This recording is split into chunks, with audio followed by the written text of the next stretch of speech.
untuk cara karena dikira salah satu cara untuk menghubungkan diri kepada Allah dan Rasulullah ya, melalui silsilah, yaitu kita dengan cara menghubungkan kepada Abah.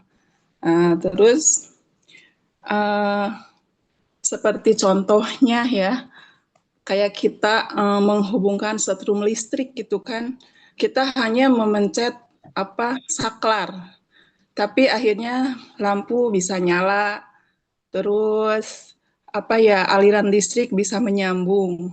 Nah, begitupun pula menurut saya dikira salah satu cara untuk menghubungkan diri dengan Allah dan Rasulullah, yaitu kita bisa nyambung kepada Allah melalui guru mursyid kita dengan cara ya dikir hobi, jalan terus kita berobitoh kepada guru mursyid, dan sehingga yang akan menyampaikan kepada Allahnya yaitu melalui dengan pangersa Abah.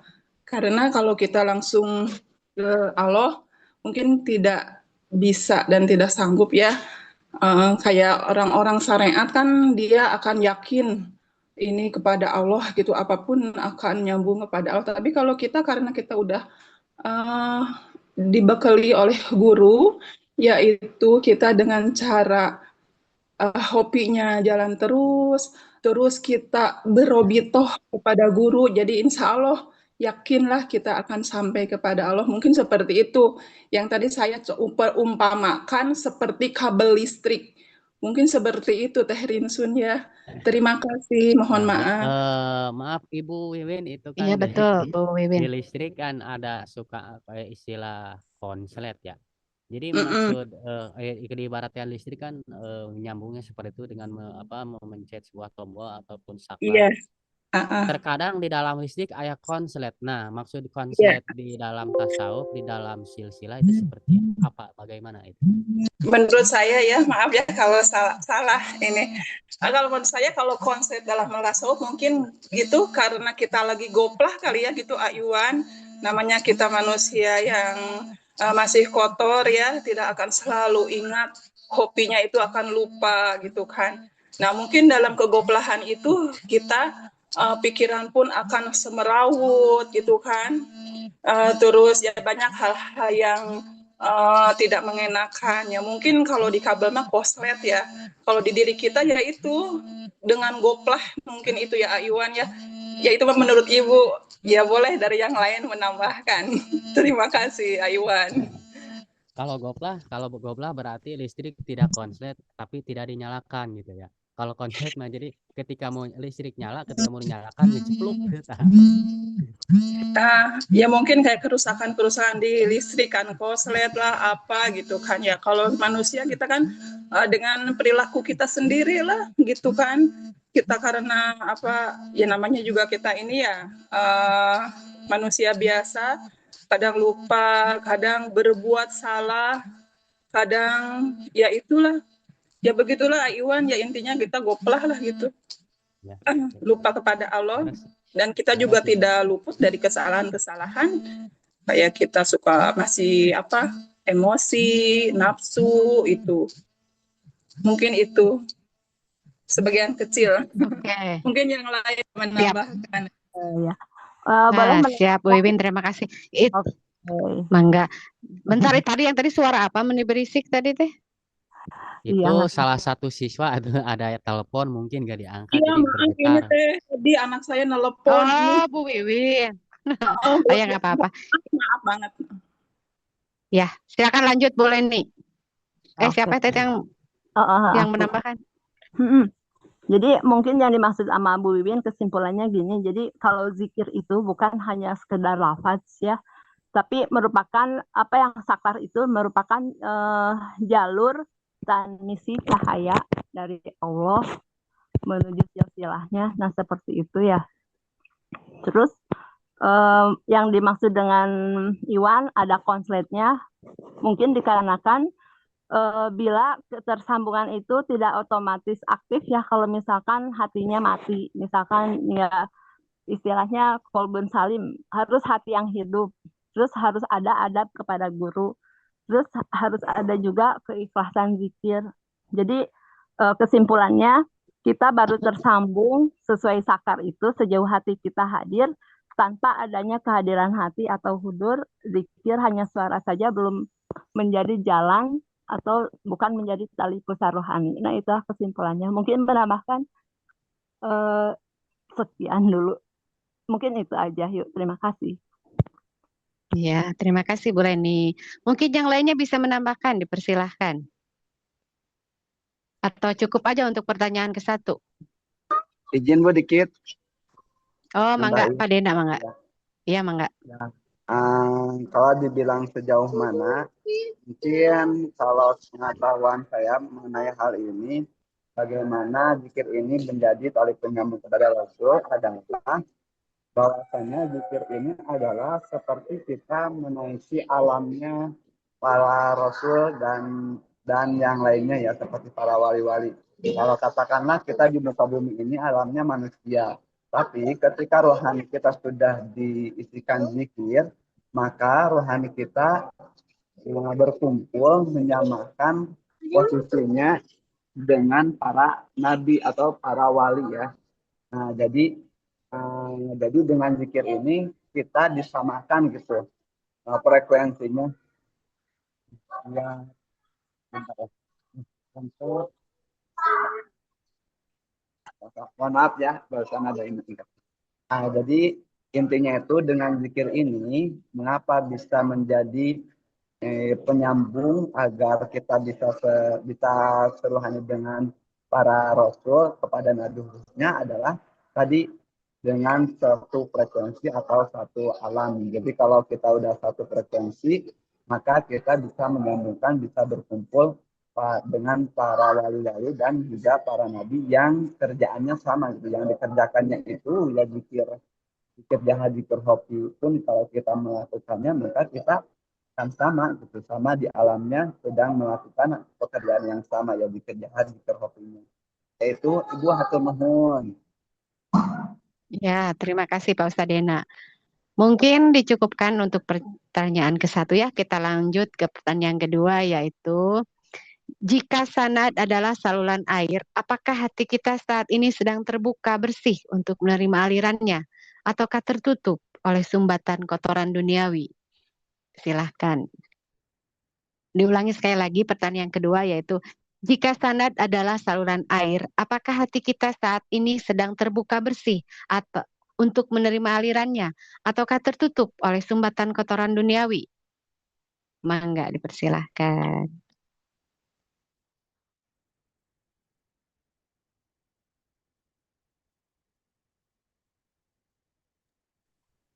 Izin mendanggapi sedikit Bu. Mangga Pak Ustadz Dena. Kalau opsinya seperti itu, kalau sekarang kita posisi sudah menjadi muridnya, tentu salah satunya kita sudah menjadi yang bersih ya.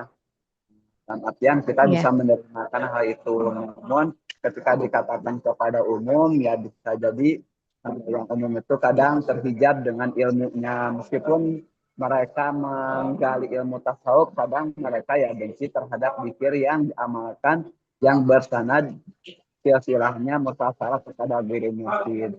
Jadi kalau lingkupannya kita semua yang sudah ditalakin, ini merupakan kita yang sudah, ini pandangan saya pribadi. Terlebih untuk pandangan para siswa kami sekalian, silakan. Teman Ibu.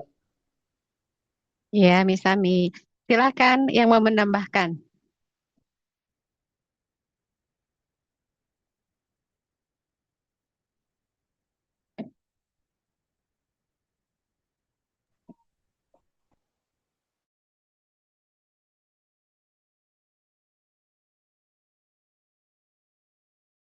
Perumpamaan sanad sebagai air di sini teh sangat tepat ya di saat ketika kita menerima aliran rahmat dari Allah. Nah, disitulah hati bisa terbuka, dan ketika tersumbat, yaitu tersumbatnya tuh oleh ria, seperti kotorannya seperti ria, misalkan cinta dunia berlebihan, terus ada rasa dendam dan iri. Jadi dalam tasawuf ini disebutnya teh sebagai tazkiyatun nafs atau penyucian jiwa. Jadi bukan sanad yang kurang kuat, tapi hati kita yang perlu dibersihkan. Nah, seperti itu. Terima kasih. Sama-sama. Coba. Ayo, siapa yang mau nambahkan lagi? Ini saya sambil ngabsen ini ya. Yang ngajala lapar yang belum masuk.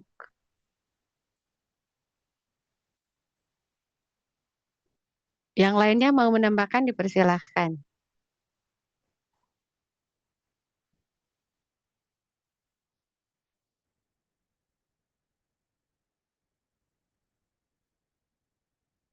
Izin menambahkan ya Bu. Mangga. Apa itu kemarin pas lihat statusnya Pak Kiai Daniel ya. Jadi zikir itu akan meringankan beban-beban berat gitu yang kita rasakan. Jadi setiap kita lupa zikir, pastilah hati kita sedang goflah ya, sedang lupa gitu ya. Ketika kita melalaikan zikir, tapi ketika kita mengamalkan zikir, justru ketenangan itu hadir gitu. Jadi apalagi kalau kita zikirnya ya dengan apa aturan-aturan dan dengan eh, apa itu dengan adab-adabnya ya, dengan adabnya dan semua amalan-amalannya. Jadi kita merasakan memang beban-beban yang dirasakan itu sepertinya ringan gitu. Jadi eh, dengan zikir kita meringankan beban-beban hidup kita gitu. Seperti itu ya. Terima kasih. Sama-sama. Oke. Mungkin yang lain bisa menambahkan lagi. Ini Pak Kiai udah hadir ya. Mohon maaf Iya, Pak udah. Kiai. Pak Kiai mohon izin tadi langsung dibuka ya sambil menunggu Pak Kiai datang. Jadi kita udah baru nomor 2. Mungkin next pertanyaan berikutnya ya. Mungkin nomor 2 dicukupkan sekian. Sekarang berlanjut ke nomor 3 yaitu apakah kita mencintai Pangersa Abah karena pribadinya semata atau karena beliau adalah cermin yang memantulkan cahaya ilahi ke dalam kegelapan hati kita? Saya ulangi lagi pertanyaan yang ketiga. Apakah kita mencintai Pangersa Abah karena pribadinya semata atau karena beliau adalah cermin yang memantulkan cahaya ilahi ke dalam kegelapan hati kita? Mangga, mungkin ini bisa Ya, per saya orang mau ya. jawab. Mohon Ya, jawab. mangga Teh Haji. Saya mencintai Pangersa Abah pertama karena memang Pangersa Abah itu suri toladan dari pertama bangun Ya, sampai tidur lagi semuanya suri toladan, ibadah terus. Jadi karena pribadinya juga, karena amaliyahnya, karena beliau ada seorang mursyid yang patut dan kita teladani, seperti itu. Sekian. Izin terima menambahkan, kasih. Mangga Bu Wiwin. Kita mencintai Pangersa Abah yaitu karena beliau adalah cermin yang memantulkan cahaya ilahi ke dalam kegelapan hati kita. Dan juga Pangersa Abah seperti kaca yang memantulkan sinar sehingga kita bisa melihat kebenaran dan mencapai kesempurnaan. Mungkin itu aja Teh Rinsun. Terima kasih.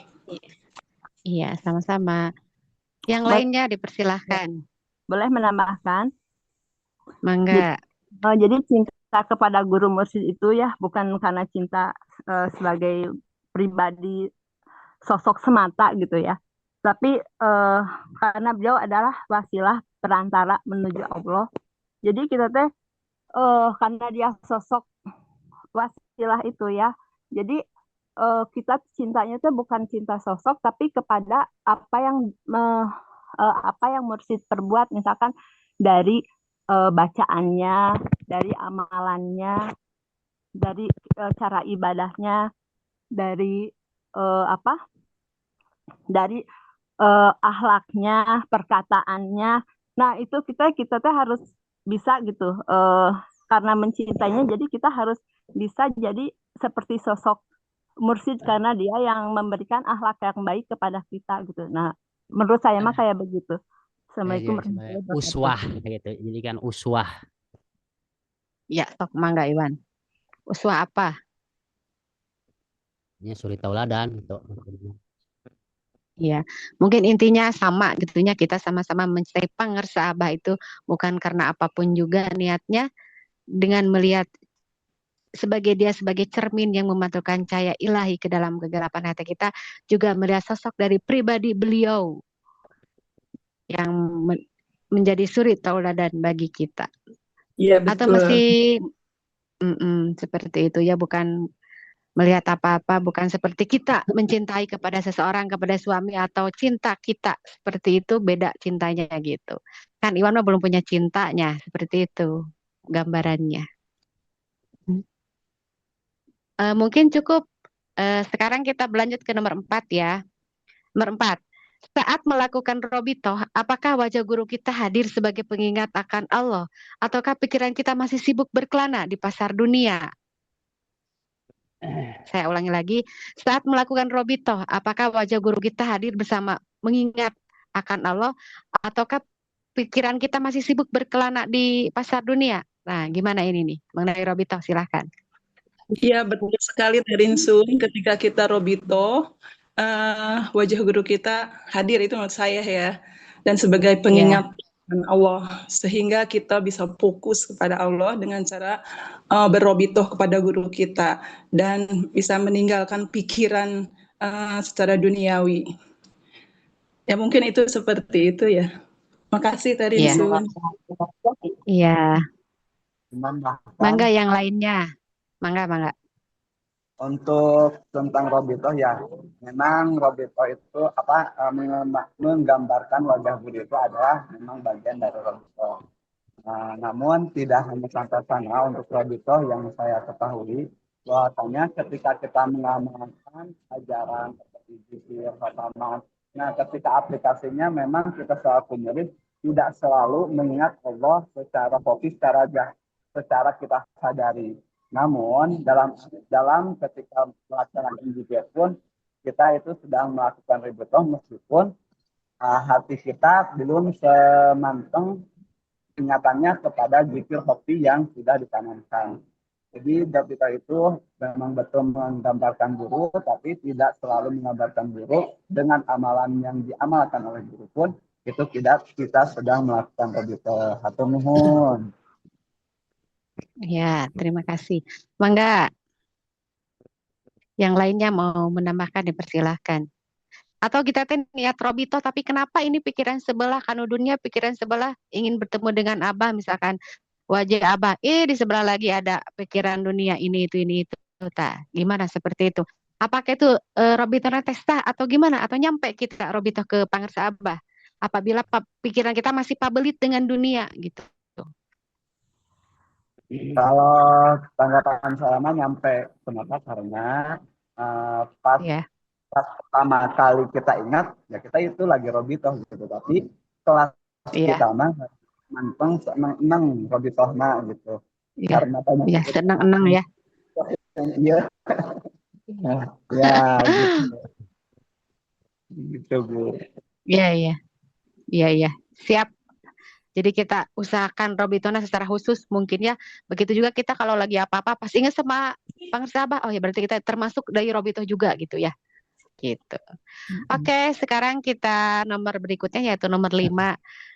Sudahkah kita bersyukur ditempatkan dalam silsilah emas ini di antara jutaan manusia yang mungkin masih mencari jalan pulang? Saya ulangi lagi, sudahkah kita bersyukur ditempatkan dalam silsilah emas ini di antara jutaan manusia yang mungkin masih mencari jalan pulang? Silahkan. Apakah kita sudah atau kita masih perak-perak aja atau perunggu? Jawabannya alhamdulillahilladzi fadolana ala kasiri min ibadihi. Fadolana ala mu'minin. Insya Allah ya semuanya kita. Benar. Insya Allah kita berada di silsilah emas bersama pangarsa Abah gitu. Ya, mungkin itu. Bukan hanya emas, kata Abah ini kita sudah berlian. Oh, mangga. Oke. Alhamdulillah. Sesuai pertanyaan dan jawaban gitu ya. Iya. Oke. Mungkin next ya, nomor 6 karena ini masih lama. Nomor 6. Apakah zikir jahar kita sudah menembus latifah-latifah di dalam dada ataukah baru sebatas getaran di ujung lidah? Mangga, mungkin itu pribadi masing-masing ya. Sudah Ya, pasti. ya, Itu sudah pasti insya sampai Allah. ke latifah karena itu sabda guru kita. Jadi di toreko lain ada kenaikan jenjang, latifah 1, latifah 2, ditalkin lagi 1, talkin 2, talkin 3 sampai ke 7 latifah. Tetapi dalam torikoh Qadiriyah Naqsyabandiyah Ma'had Suryalaya Senara PPKN cukup dengan sekali berzikir la ilaha illallah itu sudah 7 latifahnya keisi. Makanya sudah pasti bukan hanya sekedar di bibir karena sudah ditalkin atau ditanamkan seorang mursyid yang kamil mukamil dan tanamannya itu pasti tertanam dan dikirnya sudah pasti benarnya. Begitu Teh. Setuju sekali. Iya, alhamdulillah fadolan ala kasri minibal mukminin buat kita semuanya. Mungkin next pertanyaan nomor 7. Yang barusan agak mau menarik mau menambahkan. bertanya ke Pak Kiai Tafsir mau bertanya. Mangga. Ya. Mangga. Alhamdulillah Pak Kiai, terima kasih ya untuk informasinya. Ini menjadi sebuah kabar gembira buat saya pribadi. Karena sebelumnya belum mendengar. Namun yang ingin saya tanyakan, dalam kehidupan sehari-hari, adakah perbedaan orang yang sudah berzikir la ilaha illallah itu udah masuk ke latifah-latifahnya dan perbedaannya sama yang belum gitu. Dalam aplikasinya seperti apa? Kalau untuk TKN dari silsilah Abah Osma kan tentu pasti sudah masuk ya.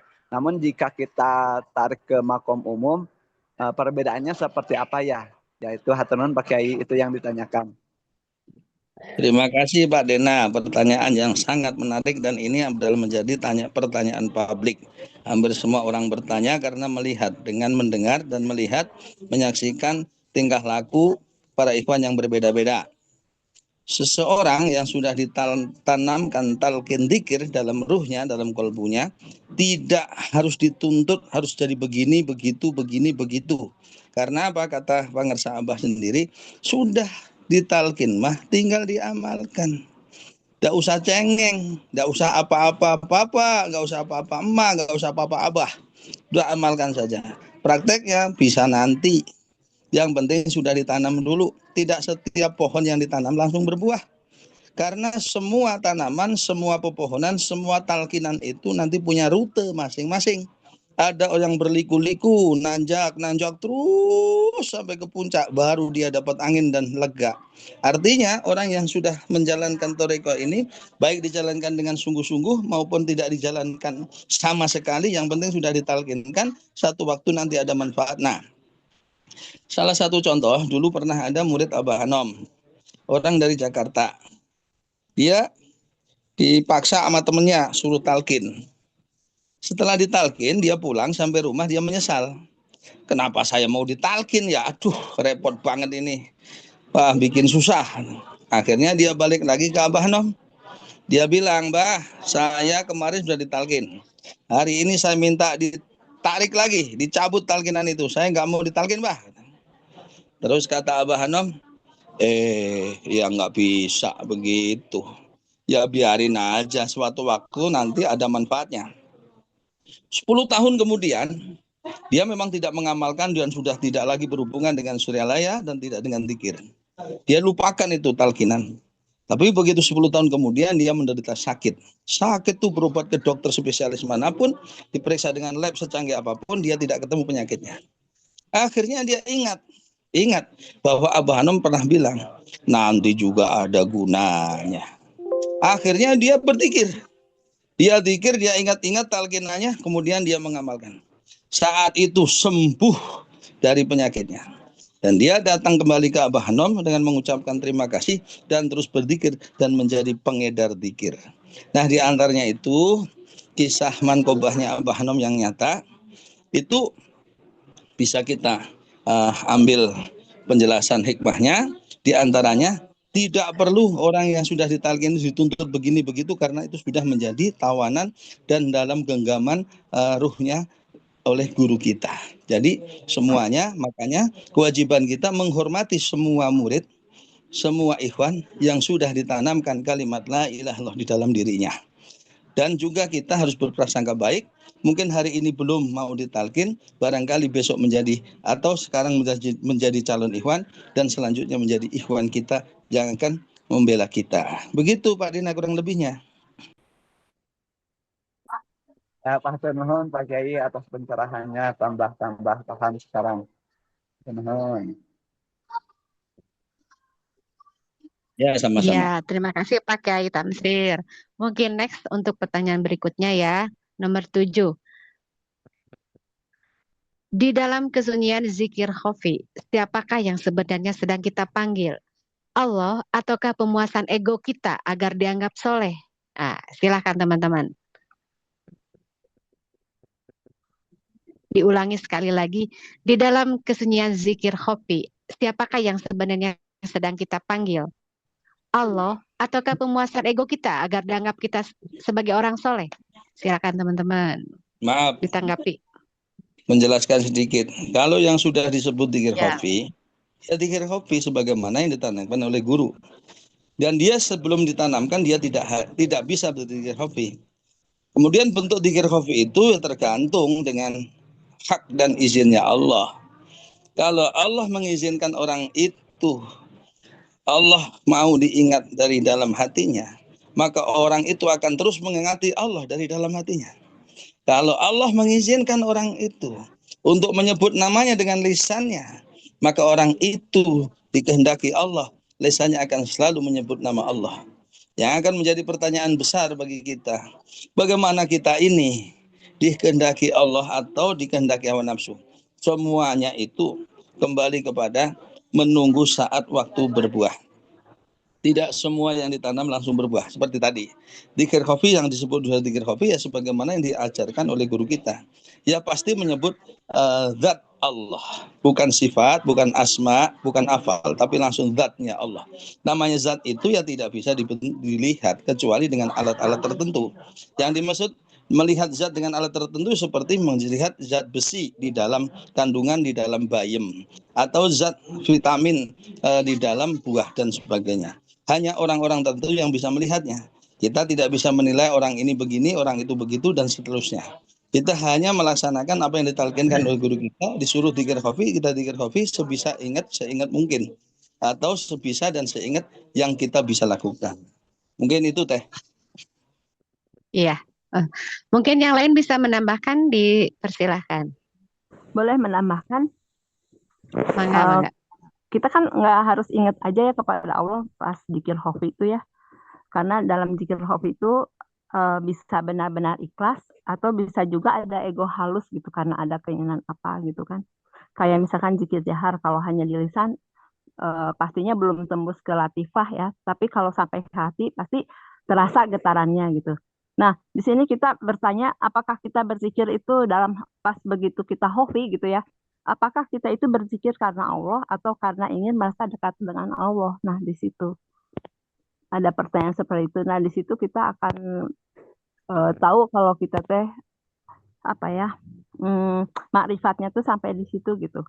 Kalau kita berzikir karena Allah atau karena ingin merasa dekat dengan Allah. Nah, di situ. Jadi kita tuh sampai tidak ada keinginan-keinginan duniawi. Kita zikir misalkan, oh aku pengen jual rumah, aku mau zikir banyak kan ada orang seperti itu ya, atau apalah pokoknya ada keinginan tertentu. Nah sampai kalau nggak ada keinginan tertentu, nah pastilah kita akan tersambung. Nah, seperti itu. Assalamualaikum. Waalaikumsalam. Jadi kita kalau mau zikir khafi atau zikir zahar juga jangan karena adanya kakarek ayah keinginan kakarak daek zikir gitu ya. Jadi insya Allah harus setiap saat, setiap waktu zikirnya. Bukan hanya ayah kahayang baru kita baru zikir gitu ya. Bisa begitu, bisa sebaliknya. Karena sesuatu yang supaya kita berzikir. Bisa saja tidak masalah dan hukumnya halal. Jadi tergantung kita. Kalau hukum kita masih makom yang itu, karena tadi yang menentukan makom dan derajat, menentukan pangkat itu kan sesuai dengan kreativitas kita. Orang akan jadi jenderal itu kalau awal, kalau tidak ujuk-ujuk langsung masuk jadi jenderal. Orang jadi guru juga karena sekolah dulu prosesnya. Yang tadi saya sebut, ada rute yang harus dia tempuh. Yang tidak boleh itu kita yang mengoreksi. Yang tidak boleh itu kita yang menjustis atau menyalahkan. Maka semuanya proses itu biarin saja. Kita ngelihat Ikhwan kok menyebalkan. Memang begitu Allah maunya. Kamu melihat memuji, kamu sebel apa enggak? Kalau dikir kopinya Iya. sudah bermanfaat, ciri dan tandanya adalah kamu itu senang dengan makhluknya Allah, termasuk semua makhluk Allah, termasuk yang menakutkan, yang menjijikkan, yang menyebalkan seperti orang itu kan sifatnya dua, kadang ngangenin, kadang nyebelin gitu kayak saya. Kadang-kadang orang dengar suara saya aja sebel, tapi kadang-kadang juga kangen gitu, Tersen. Cakep. Oh, bukan. Emang betul sekali Pak Kai. Jadi kita ketika melihat orang yang nyebelin, di situ kita ujiannya. Nah, kita udah zikir robinya sampai mana gitu ya. Tapi rata-rata kan kita juga manusia.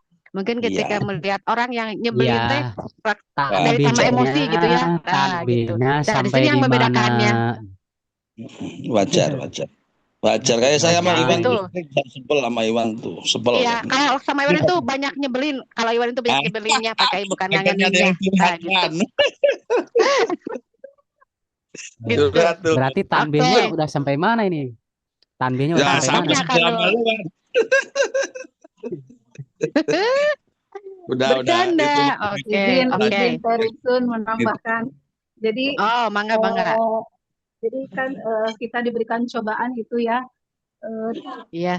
tidak akan di luar batas kemampuan, tapi kita juga menyadari gitu. Jadi Allah betul. itu memberikan ujian itu untuk diri kita pribadi juga. Jadi untuk kita itu tahu gitu. Jadi sejauh mana kita itu hasil dari amalan kita gitu zikir. Apakah kalau kita misalkan dengan ada orang yang kita benci ya, apakah kita Hmm, masih merasakan dendam atau merasa nggak ya, suka, berarti kita itu patut harus dipertanyakan gitu. ya, Jadi betul. zikir kita itu bisa dirasakan manfaatnya kepada diri dan kepada Orang lain. orang lain juga. Iya Seperti itu ya. betul.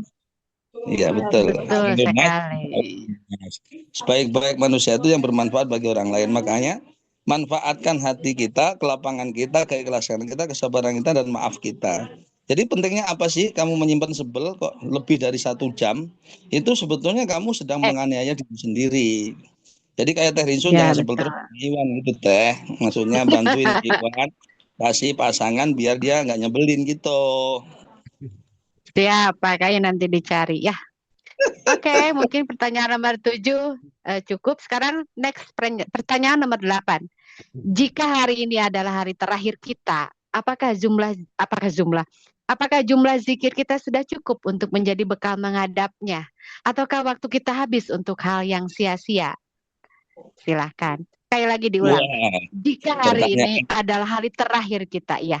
Jika hari ini adalah hari terakhir kita, apakah jumlah zikir kita sudah cukup? Atau menjadi bekal menghadapnya? Ataukah waktu kita habis untuk hal yang sia-sia? Dipersilahkan. Secara syariat apa secara hakikat? Secara hakikat semuanya udah mati, udah selesai, udah cukup. Allah hanya mentakdirkan Iya. segitu, rezeki yang dia dapat segitu, umur yang dia dapat segitu, zikir yang dia dapat segitu, pahala yang dia dapat segitu, bimbingan ilmu yang dia dapat segitu. Ya sudah secara hakikat, tapi secara syariat ya nanti kembali kan ada, kalau di luar tarekat ada namanya yaumil hisab, yaitu hari perhitungan. Makanya ada kalimat itu apa namanya? Orang yang lebih berat timbangan kebaikannya, dia akan merasakan bahagia. Itu. Tetapi sebaliknya, bila mana dia timbangan amalnya sedikit, itu bagi siapa? Bagi yang tidak ditalkin, bagi yang tidak mendapatkan talkin. Boleh bertanya seperti itu hanya untuk umum. Tapi untuk orang yang sudah ditalkin, tidak boleh ada pertanyaan seperti itu. Pastinya semuanya sudah diserahkan sepenuhnya, tergantung semuanya kembali kepada haknya Allah. Mau dimatikan pagi, siang, sore, seperti baca iftitah kita dalam sholat. Inna sholati wa nusuki wa mahyaya wa mamati lillahi rabbil alamin. Bukan Suzuki, Yamaha, dan Honda. Wa nusuki wa mahyaya wa mamati lillahi rabbil alamin. Sudah lillah. Jadi kalau orang sudah toreko bisa mempraktekkan ucapannya inna sholati wa nusuki wa mahyaya wa mamati lillahi. Kalau belum toreko, belum ditalkin, mohon maaf. Kalau saya tidak bisa. Gitu Teh. Maaf aku mau mandi siang untuk persiapan yang lainnya. Mohon maaf untuk semuanya. Terima kasih Teh. Iya, terima kasih Pak Kiai atas jawabannya. Mungkin next ya pertanyaan berikutnya yaitu nomor 9. Apakah khotaman dan manakiban yang kita ikuti telah menjadi ajang pembersihan jiwa ataukah hanya menjadi rutinitas fisik tanpa makna? Dipersilahkan. Saya ulangi sekali lagi, apakah khotaman dan manakiban yang kita ikuti telah menjadi ajang pembersihan jiwa, ataukah hanya menjadi rutinitas fisik tanpa makna? Dipersilakan. Mungkin kan Saya ini peserta banyak ya, mangga, Pak Jamiluddin, ya sambil ngopi. khotaman Pak yang Jamiluddin kita dulu, Pak Jamiluddin dulu. ya Bu Rinsun, khotaman yang kita lakukan adalah proses untuk kita belajar membersihkan diri atau jiwa kita dari segala sifat-sifat kesombongan. Dengan membiasakan khotaman, kita dapat terbimbing kolbu kita untuk selalu ingat kepada Yang Maha Pencipta. Dalam hal ini adalah kita di Thariqah Qadiriyah Naqsyabandiyah, kita dapat belajar mendisiplinkan diri dalam hal berbuat kebaikan, terutama dalam hal yang diperintahkan oleh Guru Agung kita, sahabat pada Sallallahu Sirah. Jadi dengan khotaman kita bukan sekedar hanya rutinitas amaliyah yang kita lakukan, tetapi adalah pembelajaran bagi diri kita sendiri. Demikian Bu Rinsun, terima kasih. Iya, sama-sama. Silakan Teh Susi. Ya, ikut menakib bersama guru mursyid atau bersama teman-teman Iwan semuanya, intinya adalah untuk memperdalam spiritualitas dan meningkatkan keimanan. Menakib itu sendiri adalah kisah-kisah para wali. Saya Abdul Qadir Jailani, apabila kita bisa mencontohnya, menjadi teladan bagi kita sendiri. Dari tanbih itu sendiri juga kita belajar. Semuanya untuk pembelajaran diri kita sendiri, untuk meningkatkan keimanan kita. Sekian, makasih. Oke, mungkin yang lain bisa menambahkan, dipersilahkan. Izin Teh Rinsun. Mangga Bu Wiwin, silahkan. Khotamah dan manakib memang harus menjadi ajang pembersih jiwa ya, bukan hanya rutinitas fisik. Akan tetapi kita melaksanakan khotamah dan manakib seperti telah guru kita sampaikan, bagi khotaman atau manakib, yaitu kita tidak boleh ngobrol, terus kita tidak boleh makan sampai mankobah selesai, karena di situ para waliullah juga hadir. Seperti yang guru sampaikan kepada kita, kita harus benar-benar hobinya jalan terus. Dan kata Pangersa Abah pernah menyampaikan, kalau lagi manakib ada yang ngajak ngobrol, ciduhan aja, katanya seperti itu.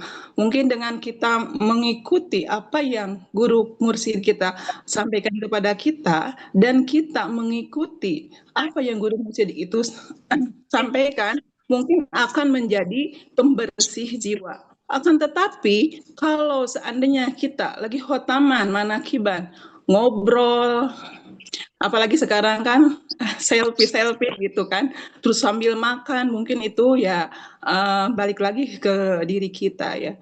Ya sebaiknya kalau ingin menjadi pembersih jiwa yang disampaikan dengan apa yang disampaikan oleh guru kita, yaitu kita harus hobinya jalan terus, tidak ada ngobrol dan tidak bersuara sampai mankobah selesai. Mungkin seperti itu Teh Rinsun. Terima kasih. Oke, sama-sama. Mungkin yang lainnya ada yang mau menambahkan?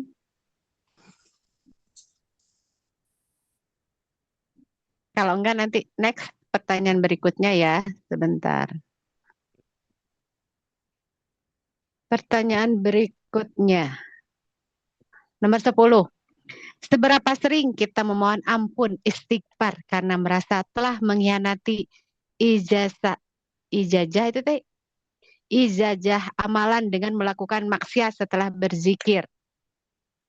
Saya ulangi lagi, seberapa sering kita memohon ampunan istighfar karena merasa telah mengkhianati ijazah amalan dengan melakukan maksiat setelah berzikir. Silakan, ada yang mau menambahkan?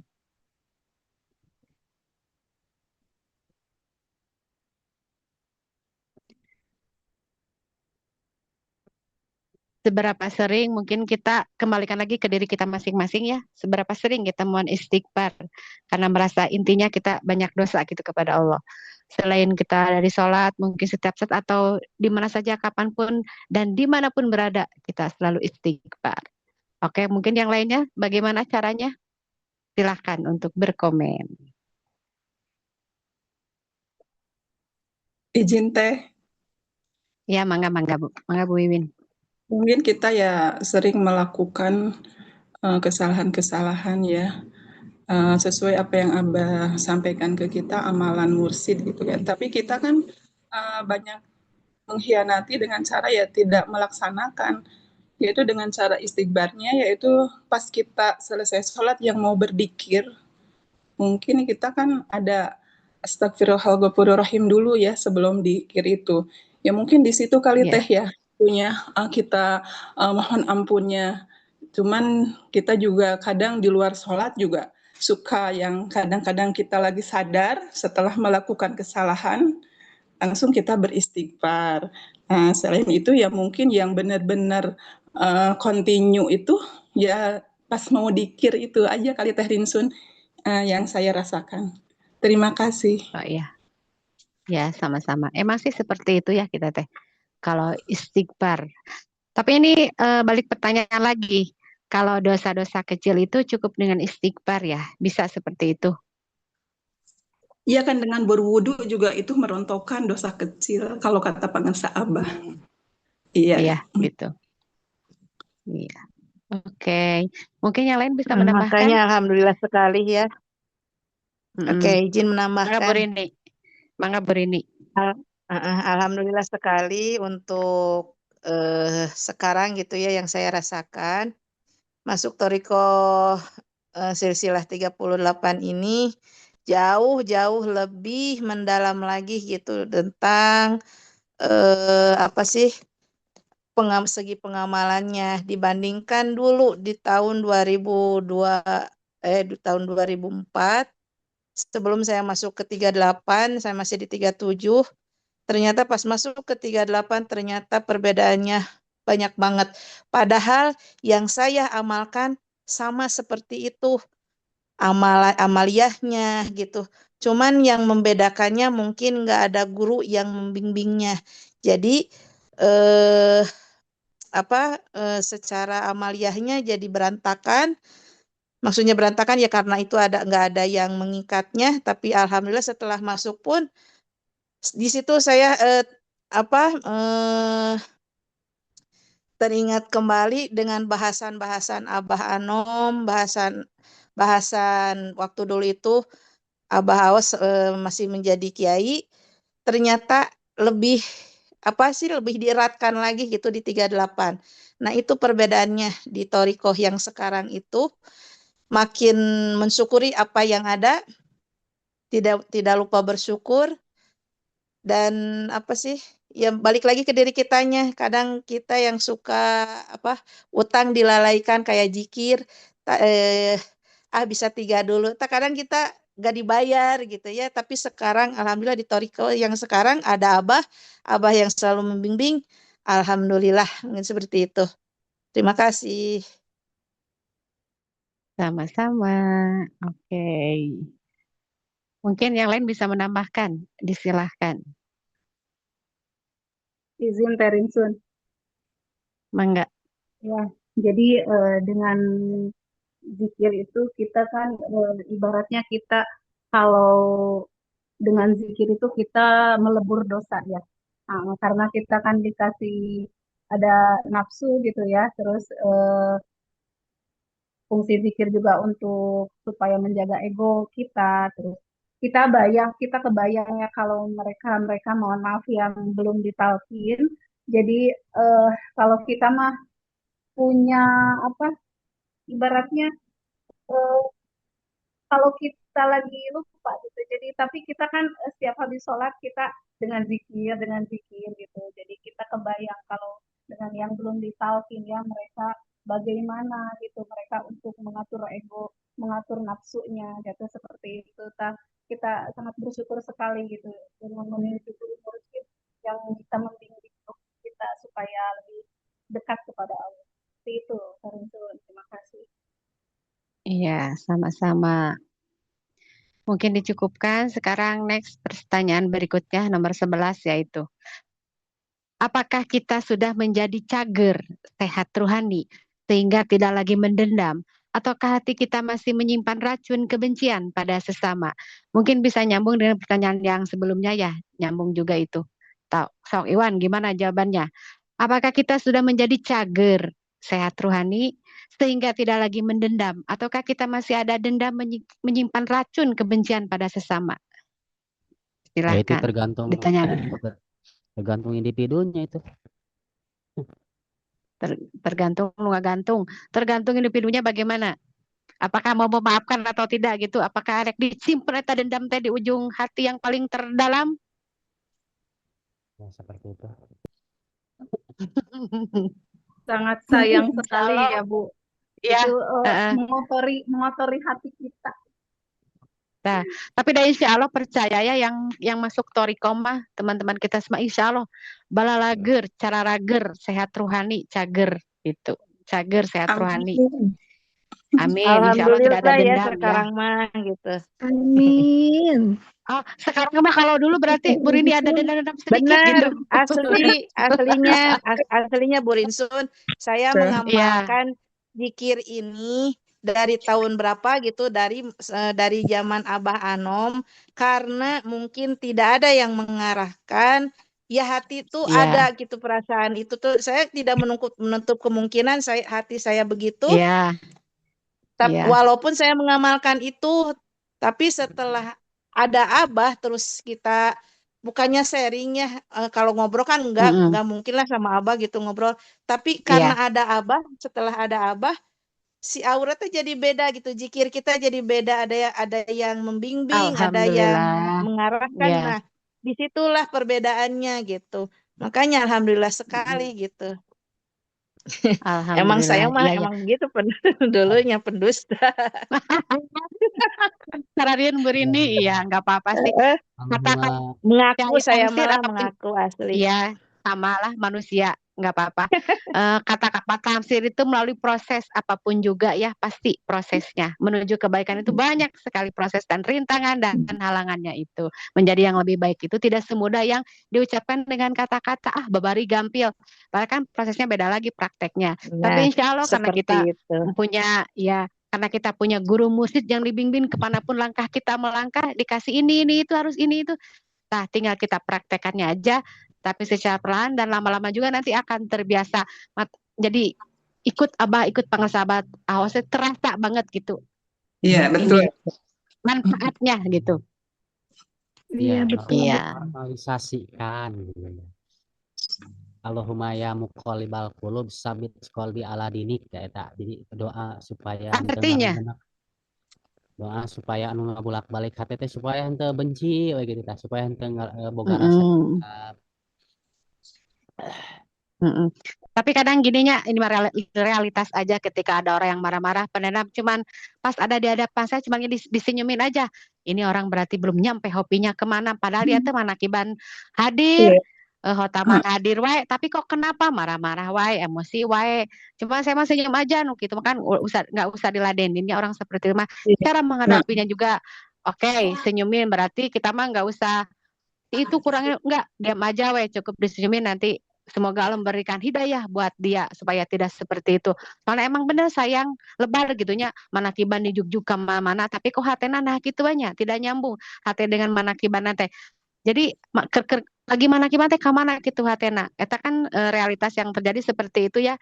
Cuman kita makan nggak bisa, kata Abah juga ulah saban geure ulah banyak omong ini itu. Liatin aja, senyumin dan doakan semoga dia lebih baik dari yang ini, gitu aja sikap kitanya. Gitu.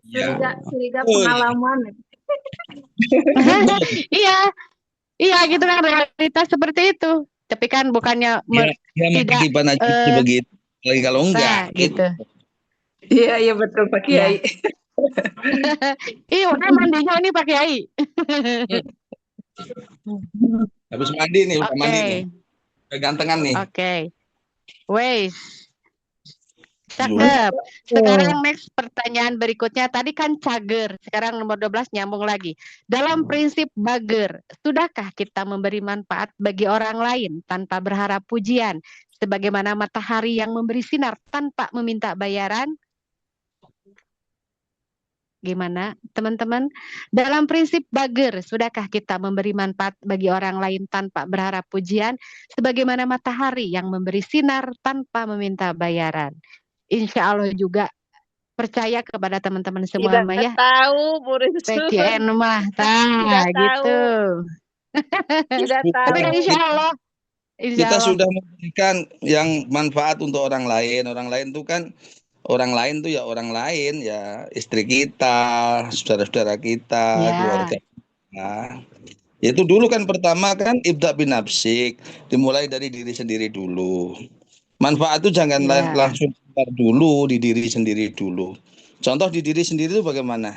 Dulunya kita ini siapa sih? Kita ini orang yang baperan, orang yang sok cantik, orang yang sok egonya tinggi, kesinggung sedikit marah. Sekarang kan sudah tidak, berarti itu sudah ada manfaat untuk diri sendiri. Kedua, kalau kita sudah bisa duduk khotaman antara maghrib dan isya, sholat sunnah ke bawah, itu kan manfaat untuk diri sendiri dulu. Dan itu pasti menyenangkan buat orang lain. Orang lain yang mana? Yang tahu, bukan yang sesat dari jalan setan gitu loh maksudnya. Adalah orang lain gitu. Nah, masalah yang lainnya kita kembalikan kepada diri kita dulu. Habis itu asal hatimu udah baik, senyumnya sudah manis, sudah tebar pesonanya ikhlas. Kalau orang butuh pujian itu manusiawi, yang Allah juga senang dipuji kok. Kan makanya kita disuruh memuji kepada Allah dengan apa? Subhanallah. Alhamdulillah, itu memuji kepada Allah. Orang pun begitu, punya sifat-sifat Allah. Jadi senang dipuji, kalau disindir ya marah. Apalagi dinasihati, tambah malas gitu. Gitu Teh. Ya, enggak ya manusiawi ya. Kalau dapat pujian, alhamdulillah, enggak juga enggak apa-apa. Tapi ada kalimat pujian adalah teror, Pak Kiai. Jangan mau dipuji. Baru dengar hari ini. Aku kaget. Ya, kaget aku. Pujian itu adalah teror, jangan mau dipuji. Kalau kita muji berarti dia teror mau apa gitu. Logat ngomongmu kayak orang Jogja, sok-sokan banget. Apa pujian adalah teror gitu kan, kayak orang Jogja. Ini jadi bisa segala macam multi talenta gitu, pakai insya Allah gitu. Oh, itu MC profesional, moderator dan sebagainya gitu.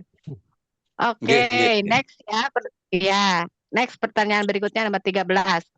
Apakah ketersambungan kita dengan sirna rasa membuat kita semakin rendah hati atau tawadu, atau justru membuat kita merasa lebih mulia dari mereka yang belum bertorikoh? Gimana? Mungkin sebelum Pak Kiai menjawab, teman-teman harus lebih mulia dong. Pak Kiai. Ya. Harus lebih mulia dong dari yang lain dong. Iya dong. Kalau tidak lebih mulia dari orang lain, bagaimana kita mau meyakinkan orang? Jadi dengan merah putih, dengan tongkat, dengan segala macam atributnya, dengan la ilaha illallah, dengan kerasnya, segala macamnya, ya kita harus berbangga diri dulu di situ. Setelah kita punya kolam yang banyak, nanti kita bisa berbagi.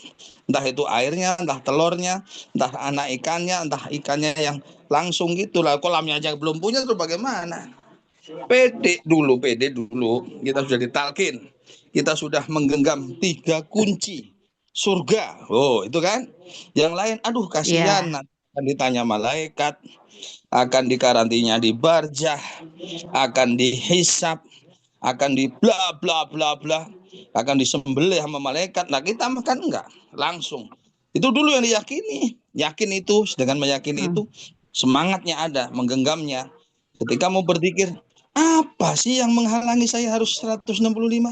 Kenapa mesti cuma 3? Nah, itu muncul situ. Nah, itu baru nanti ada semangat untuk giroh, untuk manakiban, khotaman, sholat sunnah, zikir gede, zikir jahar yang banyak. Gitu Teh. Ya, siap. Mungkin teman-teman mau menambahkan, disilakan. Tambah. Ayo jangan nambah istri, nambah pertanyaan aja. Jawaban aja, silakan. Provokator.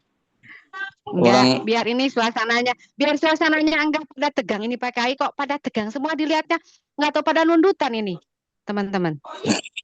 Udah bosan, udah jam 11. Satu lagi aja, sampai Udah 15 jam aja, 11. satu lagi boleh. Jangan dulu bosan.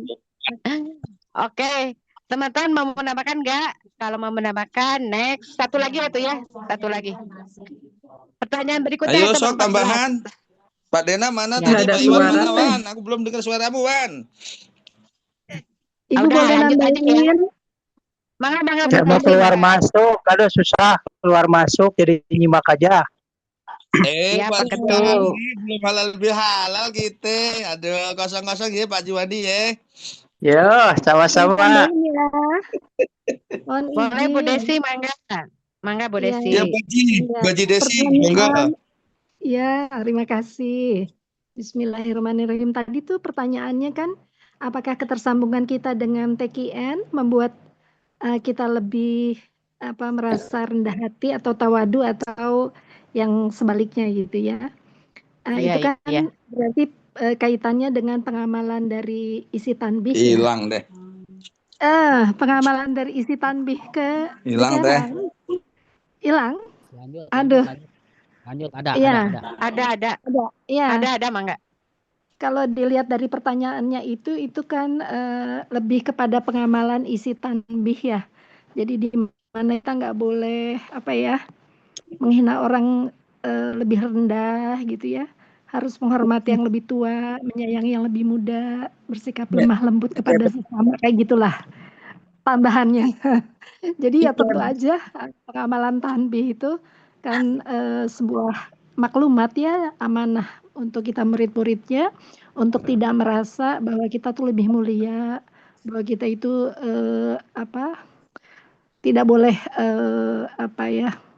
membuat kita merasa lebih mulia ya, tidak boleh seperti itu. Terima kasih, mungkin segitu tambahan dari saya. Terima Maaf kasih. Bu aja Desi, maksudnya tadi orang sudah kalau dibanding dengan la ilaha illallah itu apa yang lebih dari itu, nggak ada. Artinya kita sudah punya ini, kita harus meyakini lebih mendalam. Bukan untuk menghina orang, tetapi kita merasa terselamatkan atas rahmatnya Allah. Allah mau disebut namanya dengan mulut kita. Allah mau diingat dari dalam hati kita. Kita kalau sudah dekat sama penguasa yang menguasai segalanya, ya kita harus bersyukur, senang, dan rasa bangga dan rasa sebagainya, tapi di dalam diri bukan untuk menghina yang lain. Nah, yang lain itu jatuhnya kita kasihan, kita ajak dia nggak mau. Tapi memang Allah juga sudah menyiapkan musuh-musuhnya para nabi dan para rasul, juga musuh-musuhnya para wali-walinya. Tetapi juga Allah sudah menyiapkan pengikut-pengikutnya. Di antara kita bersyukur, kita masuk dalam menjadi pengikutnya la ilaha illallah. Begitu Bu Haji. Bukan untuk menghina orang, bukan. Jadi tanbih itu mestinya dipakai bukan untuk menghina, tapi zikir la ilaha illallah itu menjadi satu kebanggaan dan kunci segalanya keberhasilan dunia akhirat kita. Maka kita harus dan terus mengamalkan dengan gigih dan penuh semangat. Itu Bu Haji. Iya betul, dan nggak boleh merasa lebih suci, lebih mulia gitu ya, atau menjadi bagian dari. Tidak ada yang lebih mulia daripada la ilaha illallah. Ya. Jadi orang itu biarin saja urusan mereka, tetapi maksudnya kita harus yakin dengan la ilaha illallah itulah yang bisa menghapuskan dosa. Kan ada ayatnya.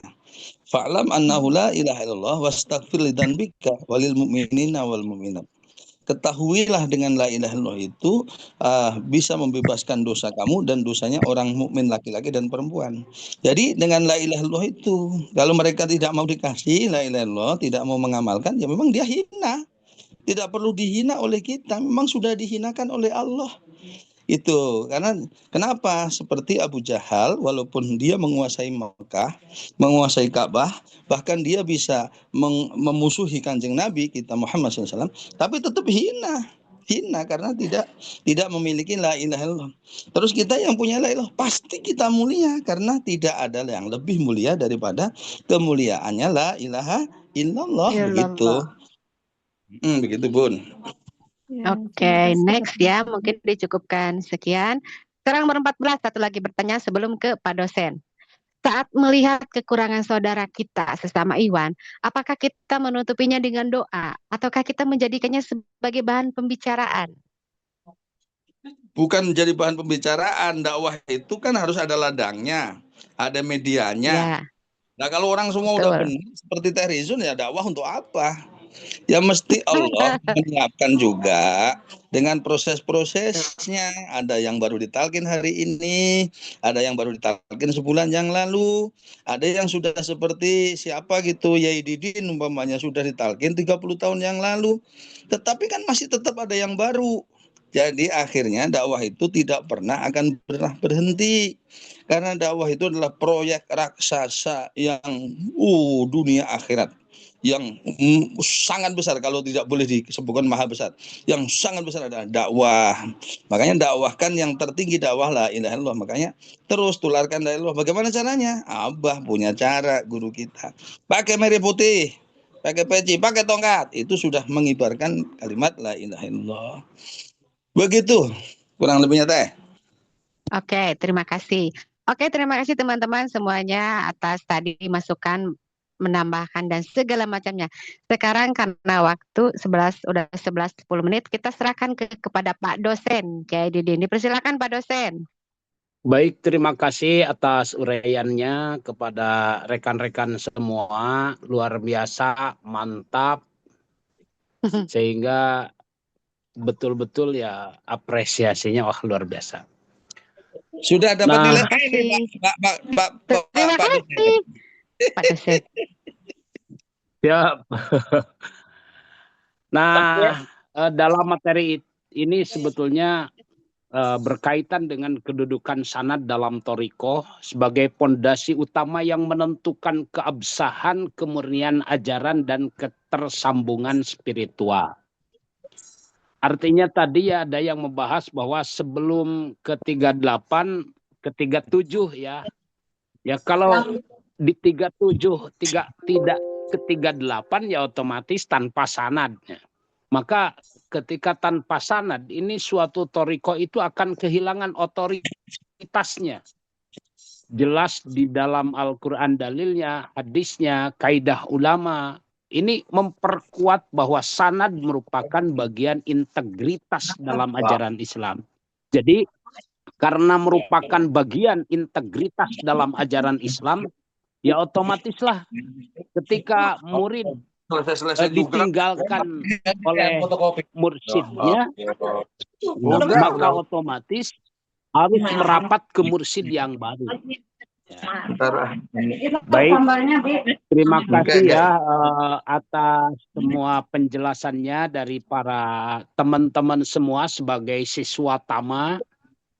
Semoga apa yang kita sampaikan menjadi bagian kehidupan kita dalam mengamalkan, mengamankan, dan melestarikan ajaran sehingga kita masuk dalam ranah manusia-manusia yang di sini senang, di sana senang, di mana-mana hatiku senang. Terima kasih. Kita tutup dengan Bani Hasyim. Pagi, pagi. Siap. Oh, siap. Pagi.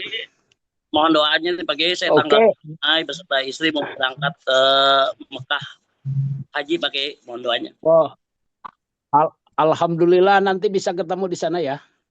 Insya Allah pagi. Amin. Siap. Berkah lancar. Lancar ya, semoga Pak Jamiluddin dan insya Allah saya juga berangkat tanggal 15 kayaknya 15. Jadi sama pertemuan Pak Kiai ini hanya Di Lujang Pak Yai. Iya. Berkah lancar, memudahkan, bahagia. Amin. Amin. Ya, jadi mungkin perkuliahannya hanya sampai ujian tengah semester ya untuk saya sampaikan, dan insya Allah saya juga izin tentunya. Insya Allah ada asisten dosen lah yang akan menyampaikan Miftahus Sudur untuk seterusnya. Siap, Pak Kiai. Siap Pak Kiai. Mohon doanya aja semuanya. Saya juga mau berangkat haji Pak Kiai. Mau berangkat menjadi haji yang mabruroh Pak Kiai. Siap. Alhamdulillah. Insya Allah mudah-mudahan aman ya. Karena untuk pemberangkatan sekarang itu banyak kekhawatiran ya. Kalau dulu itu Kalau sekarang wah luar biasa, ibadah haji mending jalan kaki daripada naik pesawat bayar. Naik pesawat bayar sekarang masa tunggunya 30 tahun. Tapi kalau jalan kaki 9 bulan, 11 bulan udah nyampe. Ya. Kalau Karena ada gencatan Iran itu ya. Nuklir. Iya. Kalau dulu alhamdulillah cuma nunggu setahun ya. Setahun juga enggak gitu. Kalau dulu mah tahun ini daftar, tahun besoknya berangkat. Kalau sekarang aduh. Baik, insya Allah nanti sama Pak Jamiluddin kita ketemu di sana ya. Sama saya juga ketemu di sana. Siap.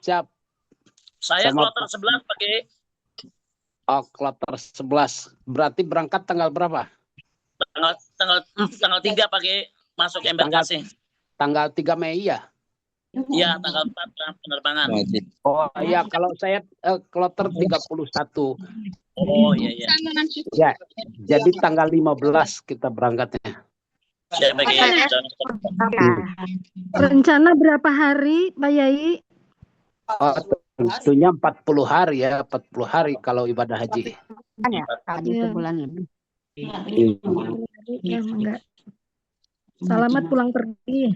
Iya, insya Allah tentunya ini tidak disangka-sangka karena ini adalah badal haji ya. Badal haji karena ayah meninggal. Pak Kiai, izin doanya ya buat saya, semoga cepat menyusul. Ya. Sama-sama ya. Semoga yang sudah daftar dimudahkan dan kita mah yang penting kita melaksanakan syariat, daftar aja gitu. Karena daftar ataupun tidak daftar, kalau sudah ada bagian pengalaman saya dari awal pertama melakukan ibadah haji, melakukan umroh, termasuk ibadah haji yang sekarang, semuanya setelah saya masuk Thariqah itu wah luar biasa. Karena makin tidak diharapkan, makin banyak hal-hal yang mengejutkan dan membuat hati kita gembira aslinya itu. Setelah masuk Thariqah asli. Jadi apa yang Abah sampaikan yang haji jadi atau jadi haji itu memang beda. Begitu kita talqin 2003 ada informasi dari 2005 sehingga 2007 bisa daftar, 2008 bisa berangkat. Ini berkah karomah pengersa Abah, alhamdulillah. Terus ketika melaksanakan umroh dengan pengersa Abah juga, seminggu sebelum berangkat itu belum tahu apakah mau berangkat atau tidak karena daftar juga belum. Tetap belum dan tidak ada harapan untuk berangkat karena belum punya uang. Tapi ternyata ada seorang sosok yang pada saat itu ingin daftar untuk mendaftarkan pemberangkatan umroh 4 orang akhirnya berangkat. Ini karomah Abah juga gitu. Termasuk saat ini baru kemarin setelah beres orang-orang manasik, saya meninggal, beres manasik, ayah saya meninggal. Nah, tiba-tiba kata keluarga pingin dibadalin, udah badalin aja sama AA. Ya alhamdulillah tanpa sepengetahuan dari awalnya, ternyata mudah-mudahan bisa untuk berangkat ke Tanah Suci. Nah ini karomah juga ya. Untuk itu berharaplah terus kepada Allah Subhanahu wa Ta'ala. Kita sudah memiliki sanad yang kuat dalam Thariqah. Insya Allah kita semakin tidak mau, tidak punya, tidak ingin, tidak tahu, hanya mau, hanya punya, hanya ingin Abah Aos saja. Itu yang ingin kita tanamkan di dalam kehidupan sehari-hari. Semoga ya semuanya selamat, bahagia. Terima kasih.